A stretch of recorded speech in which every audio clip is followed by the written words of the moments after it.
అదే చంద్రబాబు నాయుడు గారు రుణమాఫీ పథకానికి, మోసపూరిత పథకానికి ఆయన చేసింది ఏమిటి అని అంటే అన్ని కోతలు పెట్టాడు. జీరో వడ్డీ, పావలా వడ్డీ ఎత్తేసాడు.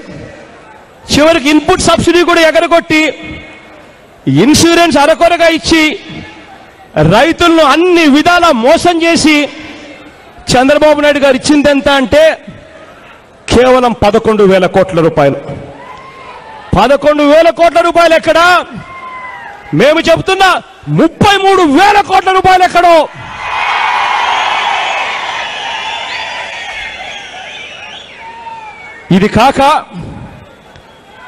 ఇది కాక మళ్ళీ రైతులకు సువర్ణ యుగంలోకి తీసుకుపోతాం. రైతులకు మళ్ళీ జీరో వడ్డీకి, పావలా వడ్డీకి వచ్చే విధంగా రైతులకు తోడుగా నిలబడతాం. మళ్ళీ సున్నా వడ్డీ, పావలా వడ్డీకి సంబంధించి రైతులకు ఎంతైతే డబ్బు కట్టాలో అది బడ్జెట్ లో పెడతాం. పెట్టి రైతులకు తోడుగా నిలబడి మళ్ళీ రైతు రుణాలన్నీ కూడా సున్నా వడ్డీ, పావలా వడ్డీకే వచ్చేట్టుగా చేస్తాం.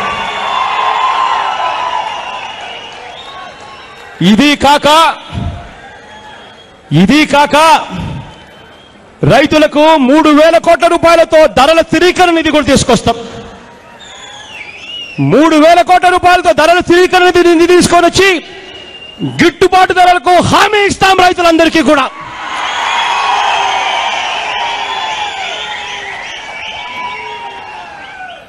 ఇది కాక 2,000 కోట్ల రూపాయలతో కెలామిటీ రిలీఫ్ ఫండ్ పెడతాం. కెలామిటీ రిలీఫ్ ఫండ్ అంటే రాష్ట్రంలో ఇవాళ ప్రతి సంవత్సరం కరువు లేదా వరదలు లేదా రెండు కలిపి వస్తా ఉన్న పరిస్థితులు చూస్తా ఉన్నాం. వచ్చినప్పుడు తోడుగా నిలవలసిన ప్రభుత్వం, ఆదుకోవాల్సిన ప్రభుత్వం ఇన్పుట్ సబ్సిడీ ఎలా కట్ చేయాలి, ఇన్సూరెన్స్ ఎలా కట్ చేయాలి అని చెప్పి దిక్కుమాలిన ఆలోచనలు చేస్తా ఉంది.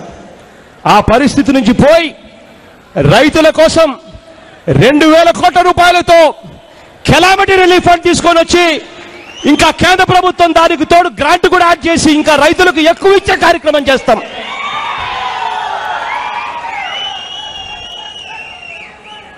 వీటి అన్నిటి ద్వారా రైతులకు తోడుగా నిలబడతాం, అండగా నిలబడతాం.